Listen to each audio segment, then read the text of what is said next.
Bayangkan 80.000 koperasi desa akan berdiri serentak. Bukan sekedar pembangunan atau papan nama, tapi tempat ekonomi lokal tumbuh dari warga untuk warga.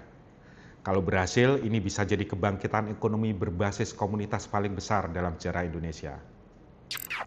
Tapi ini bisa jadi dua mata pisau, di mana proyek raksasa bisa kehilangan arah dan merusak kepercayaan rakyat untuk kedua kalinya. Karena kita pernah kecele. Dulu, koperasi hanya dijadikan alat, bukan dijalankan sebagai sebuah sistem yang baik dan tidak dikelola sesuai dengan nilai-nilainya. Nah, sekarang pemerintah sedang dan akan menginisiasi munculnya koperasi desa kelurahan yang bernama Koperasi Merah Putih.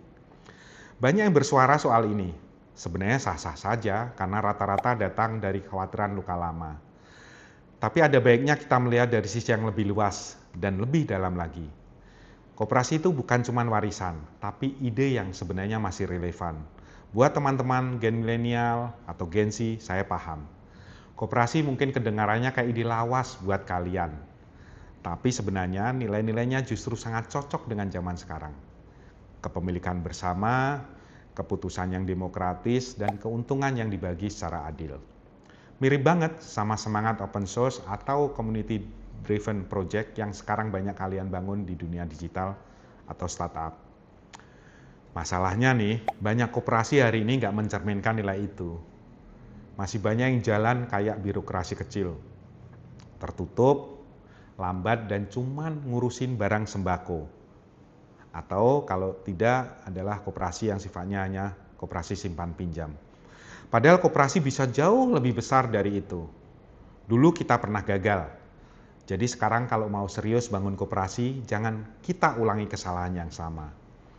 KUD di era Orde Baru tumbuh karena disuntik oleh dana pemerintah, tapi tumbang karena tata kelolanya lemah, tidak transparan dan terlalu dikendalikan oleh pemerintah. Nah, sekarang kita ada di titik awal ini lagi. Koperasi akan ditumbuh kembangkan. Tapi kalau nggak dibenahi dari cara berpikir dan cara bekerja, mimpi besarnya akan jatuh ke lubang yang sama. Jadi, apa yang harus kita perhatikan? Koperasi itu bukan proyek, ini platform yang harus hidup dari partisipasi anggotanya. Manajemen dan tata kelola itu kunci. Nggak cukup beri modal, tapi pengurus harus ngerti tata kelola keuangan, digitalisasi dan kerjasama dan kolaborasi. Transparansi wajib. Kalau dana masuk, anggota harus tahu kemana uang mengalir. Anggota juga punya suara untuk menuntut transparansi itu ke pengurusnya. Anak muda jangan cuma jadi nonton saja, tapi dilibatkan. Karena kalian yang ngerti tools, sistem, dan mindset yang baru. Saya percaya anak muda bisa bawa nafas baru dalam Koperasi Merah Putih ini.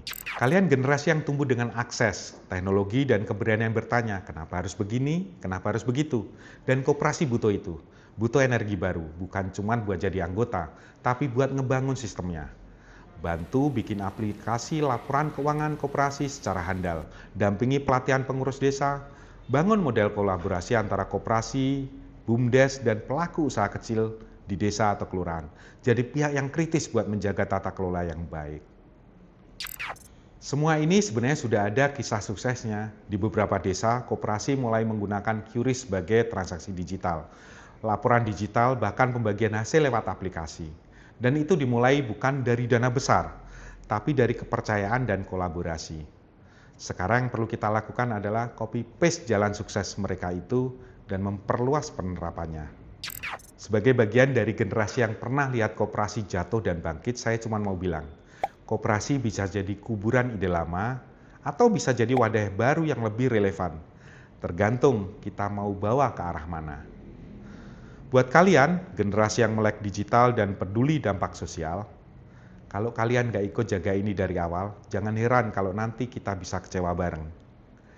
Tapi kalau kalian mau turun tangan, mulai dari coding sampai konten edukasi, dari diskusi sampai aksi, yakin deh, kita bisa ubah koperasi jadi kawah candra di muka ekonomi lokal masa depan. Saya jadi ingat yang pernah dikatakan Bung Hatta, bapak koperasi kita. Koperasi bukan hanya soal ekonomi, tapi tentang bagaimana kita belajar bertanggung jawab, bermusyawarah, dan membangun demokrasi bersama. Saya Jose Darmawan, dan ini suara kita untuk koperasi yang benar-benar merakyat dan menyejahterakan rakyat.